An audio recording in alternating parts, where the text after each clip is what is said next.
a true story. It's happened to a friend of mine, Fran. She's a flight attendant too. It started as an ordinary flight. Fran was just serving drinks and getting people pillows. The captain was one of those old-timers with nerves of steel. But his co-pilot was straight out of the academy. The kind of guy who falls to pieces the first time the oxygen masks pop down. So anyway, they're about an hour out of Istanbul on their way to Singapore when the co-pilot excused himself and headed for the facilities. But the thing is, the guy just didn't come back. He's gone 20, 30 minutes and the pilot was getting ticked. So he called to Fran and asked her to go see what's keeping Junior. But Fran can't because the drink cart was blocking the way, so the pilot decided to go check himself. He put the plane on autopilot and he heard the door shut behind him. But the click he heard was not the door shutting click, it's the door locking click. Junior forgot to take the safety off before he left the flight deck. Now they're both locked out. Then some lady spotted the pilot tugging at the cockpit door and she lets out this huge scream. Oh!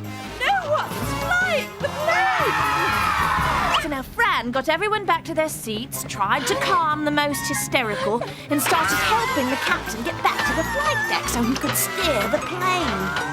The captain and Fran tried putting a shoulder to the door. The big guy in the front row gave them a hand. No go.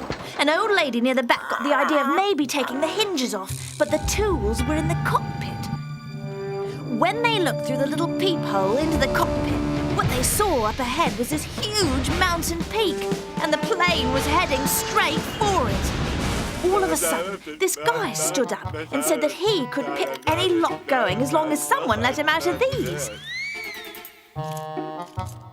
But before you know it, this criminal, who happened to be a safecracker, was at the cockpit door asking for something to pick the lock with. People were throwing him paper clips and nail files, and a nun tossed him some bobby pins from her headgear, but everything was either too big or too small. And when the plane hit another air pocket, the kid who was air sick the whole time got tossed out into the aisle. And that's when the safecracker spotted him. And his braces. They were one of those real serious sets of train tracks with the little cap on top and the wire sticking out across the front. The captain and the safecracker pried one side of the front wire loose while Fran kept the kid still. But they couldn't get the braces all off, so they had to hold the kid's face right up to the door. The safecracker wiggled the wire this way and that.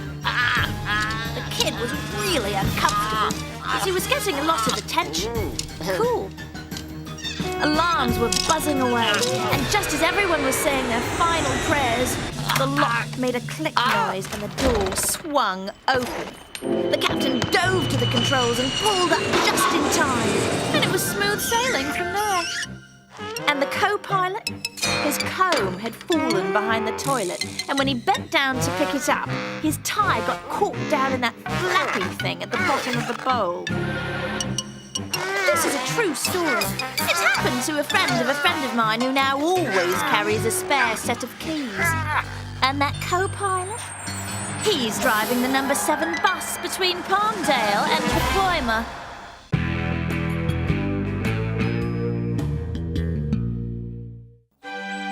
This is a true story. It happened to a friend of mine. When Herbie got his first set of wheels, a hand-me-down tricycle, he was 3. But he took care of that trike as if it was an $80,000 Porsche. And when Herbie was growing up, he made money after school by washing cars. He always said, someday, I'm gonna get myself a Porsche. So you can imagine what happened the day he saw an ad in the local paper. For sale. 1965 Porsche. This was back in the 67, so the car was practically new. And the real amazing part was the price, which was $50. That's right, $50 for a Porsche that was worth thousands. Herbie figured it's some kind of typographical error, but still, he goes to the address in the ad. Parked in front of the house was the car. And it was a 65 Porsche, all right, looking like a jewel, ruby red and sparkling. Wow! Naturally, Herbie assumed it was the price that was wrong in the ad. But the lady came out and said, well, the ad's are right. $50 is the price. Herbie gave her a good looking over to see if she's flipped out in some way. He wanted the car all right, but he didn't want her to take advantage of anyone. But she looked like she knew what she was doing. Even though Herbie was just 16, he knew a lot about cars. So he said he wanted to take the Porsche for a test drive. As soon as he rounded the corner out of the lady's sight, he stopped and popped the hood. The engine looked like the car just came out of the showroom. According to the odometer, the car had been driven only 87 miles. Then he drove with the Porsche to my gas station and asked me to have a look at it. I practically took the car apart and found nothing wrong with it, except for some funny little rattle. Aha, said Herbie. There is something wrong with the car. He stood over me while I peeled the car all the way down. And you know what I found bouncing around in the frame? A ring. A man's wedding ring that got lost in there somehow. Just an old wedding ring. Other than that, this Porsche was in absolutely perfect condition. After I put the car back together, Herbie went back and handed his $50 to the lady. But then he looked in her eyes. What if the lady was a car thief? Even though the lady looked innocent enough, Herbie heard about con artists who took young innocent kids like him. But not this lady. She just handed over the ownership papers, making the sale legal and official. But before he drove off, Herbie remembered the wedding ring. He showed it to the lady, told her where it was found, and said he figured it was hers. She told Herbie the ring belonged to her husband, who probably slipped it off when he met the other woman. And she said her husband, who was living with that other woman, told her to sell his car and send him all the money she got for it, which was exactly $50. It's a true story. It happened to a friend of mine. Herbert has become a very successful antique car dealer. But he'll never part with the old 65 Porsche, which he hand washes and details every Sunday.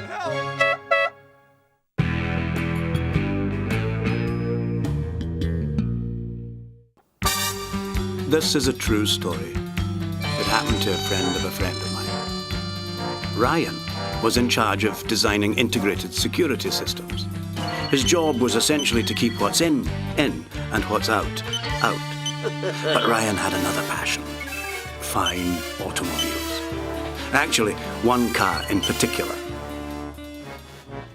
It was a 1934 Alfonso de Credenza, a pre-war open roadster. Ryan discovered it while vacationing in Tuscany and had it shipped home. It took him years to do the meticulous restoration. When it was finished, it was one of a kind. The only existing Alfonso de Credenza in the world. Ryan had it appraised. His hobby car had become a fine investment to be treasured and secured, and security is Ryan. He had the yard behind his home excavated and built the bunker. No windows, low to the ground, concrete walls 3 feet thick. The whole thing was surrounded by a moat stocked with piranha. Inside was the de Credenza. Ryan always backed the car in. He thought it looked dramatic, sitting there, poised for a quick getaway.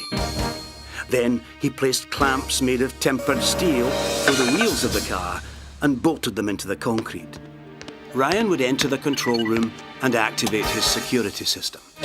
First, he'd lower the cocoon, a bubble made of bulletproof plastic on a hydraulic lift. A pump would extract every molecule of air from the chamber, hermetically sealing the car inside. Ryan had created a grid of interlaced laser beams as an intruder detection system. If someone broke one of the beams, the computer would instantly triangulate his position, then robotic dart guns would fire poisonous darts, paralyzing the intruder. And of course, there was the security camera system. Early one morning, Ryan decided to take the Decredenza for a spin. He released the security measures, hopped in, and drove it out of the bunker. The car purred like a kitten. After giving the neighbours an eyeful, he parked it safely back in the bunker, and then he trotted off to catch the commuter train to work. Arriving home that afternoon, Ryan flipped on the security camera.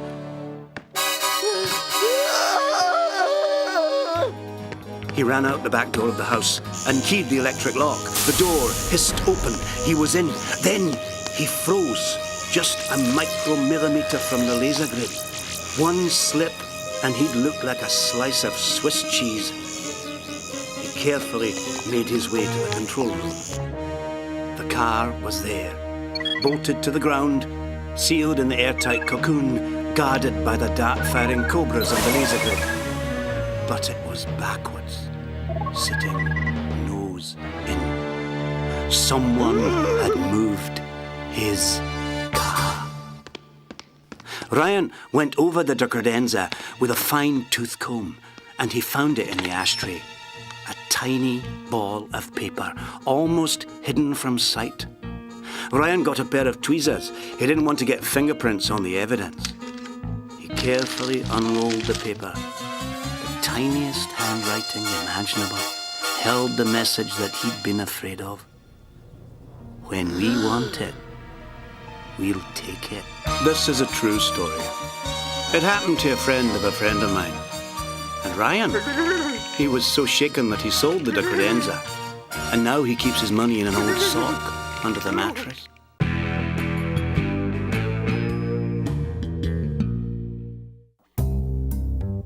This is a true story. It happened to a friend of mine, Mimi. She's a neighbor, and we're very close. 5.5 feet close. You see, that's exactly how far Mimi's driveway is from my kitchen window. Mimi is young and vivacious and, well, attractive. But Leo, Mimi's husband, thinks all men are very attracted to his wife. You'd think Leo'd be happy. I mean, attractive wife, a lovely home, a successful construction business. But poor Leo was uncontrollably jealous. He'd park down the street and watch the house with binoculars. He'd make surprise visits during the day. He asked her to phone him at work if she wanted to go out. One day, I saw Leo sitting across the street with his binoculars when a silver Cadillac convertible pulled into the driveway. Leo couldn't believe his eyes. Was this his worst nightmare coming true? He hoped that a woman would step out of the car, but no such luck. A tall, dark, and handsome hunk of a man got out. Leo tore his hair. Ding dong, the door opened. Mimi smiled. The man stepped into the house. The door closed. Just when Leo was about to bust a blood vessel, the front door opens, and Mimi and the hunk stepped out, slipped into the Cadillac, and drove away. You should have seen Leo scramble to start up his motor. Leo was sure Mimi was leaving, but all he did was drive around the block. Mimi got out and missed his stunt and drove away. For the next 2 days, Leo camped out in the bushes at the side of the house, and he decided if the man in the Cadillac showed up. But nobody showed up. On the third day, Leo went out pretending to go to work. Smooch, door closed. Leo drove a block, snuck back to his hiding spot in the bushes, and before he could get the top off his thermos of coffee, gorgeous George showed up. Leo had to crouch in order to peek in through the window. Mimi was sitting at the table, her back to the window, and the hunk was standing close to her. Leo was not about to stand by and watch this fella ruin his life.